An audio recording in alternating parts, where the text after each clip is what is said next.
Are you buying the redesigned Toyota Tundra no matter what?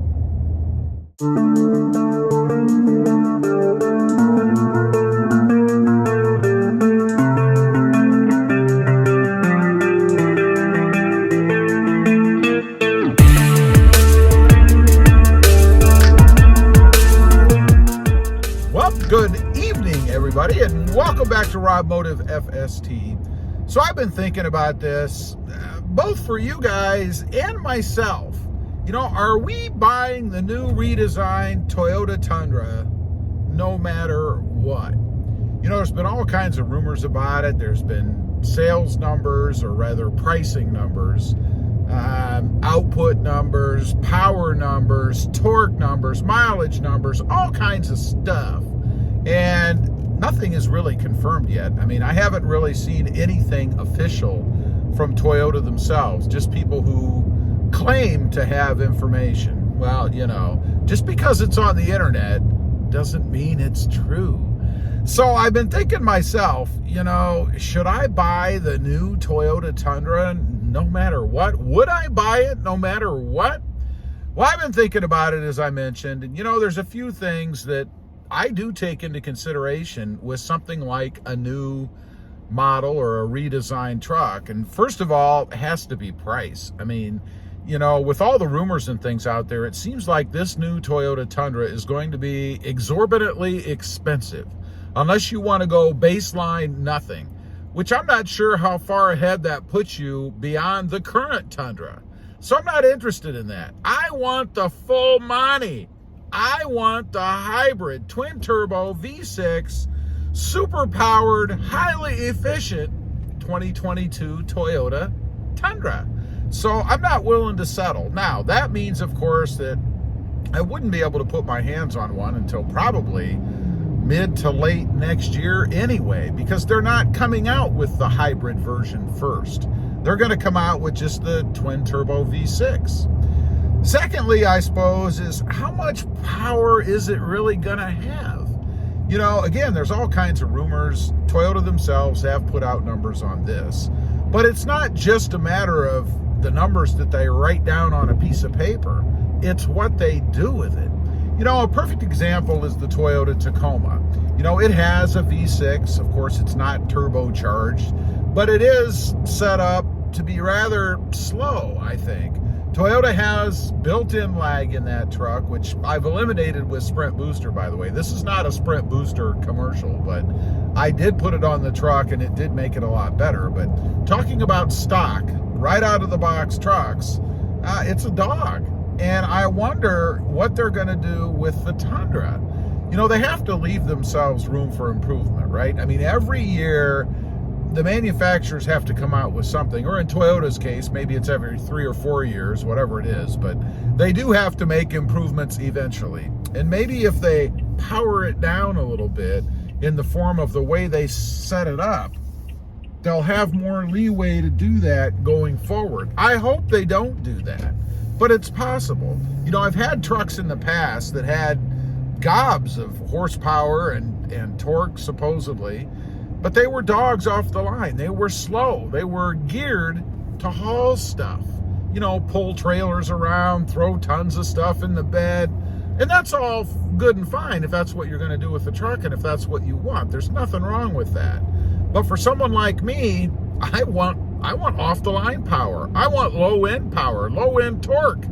I want to put those horses to work as soon as I hit the accelerator. I don't want any built-in lag.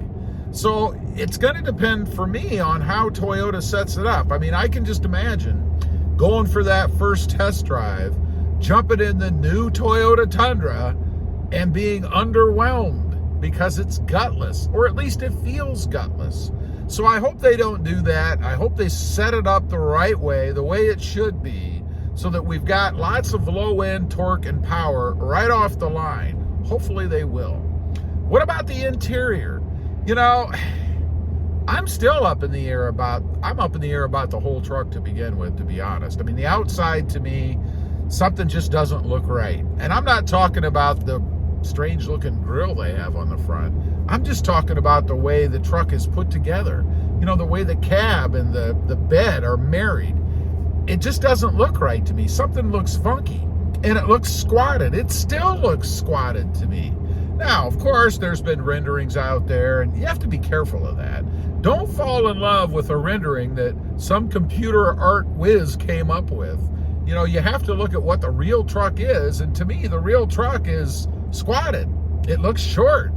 Again, there's nothing wrong with that if that's what you like, but I prefer lifted trucks. I would have hoped they'd have gone the other way, made it a little bit higher.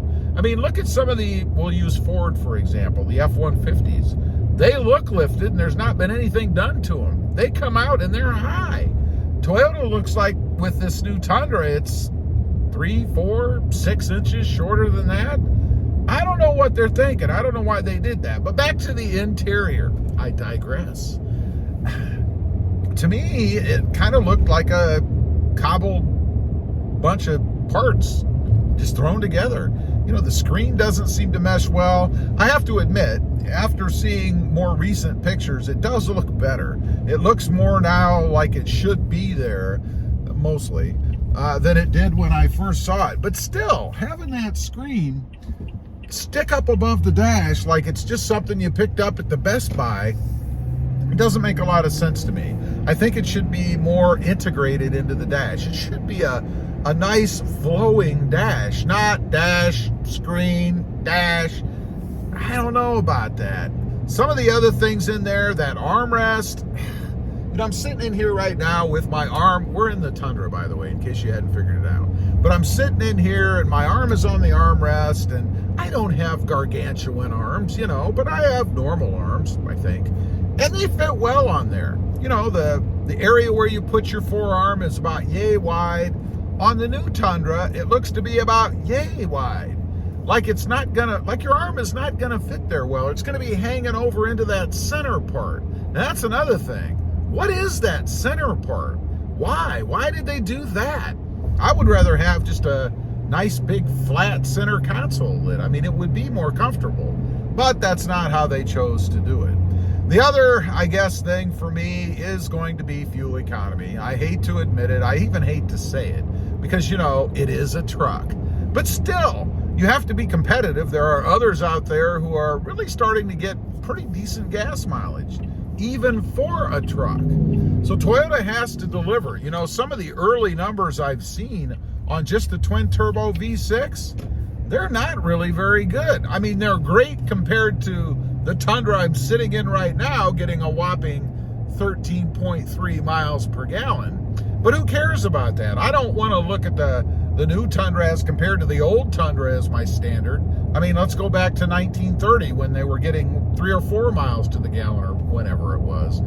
I don't care about that. I want to see Toyota be equal, actually better, than what the other trucks are in the market. And I'm not seeing that. It seems like they're coming in with an entry that beats out what they had, but not what's out there right now. Doesn't sound very good to me. And I've heard rumors that the hybrid really isn't that good either. And if you're going to buy a hybrid, don't you want it to perform better than all the others out there? I mean, it's supposed to be a new truck, right? I don't know. So I'm not willing to overlook these things. I'm not willing to buy the new Toyota Tundra no matter what. But I'm curious about what you guys have to say. Are you willing to buy the new Tundra no matter what? It doesn't matter whether it gets great gas mileage, whether it looks good. Does anything matter? I'd be curious to know. Also, real quick, I do have 2 additional channels. Rob Motive, all about my 2021 Toyota Tacoma. And Rob Motive JT, all about my 2020 Jeep Gladiator. Check them out, and if you're interested, why not subscribe? Don't forget to click that notification bell so that you don't miss out on any upcoming videos. And do me a favor, smash that subscribe button on the way out. Thanks for watching. Stay safe out there. Bye.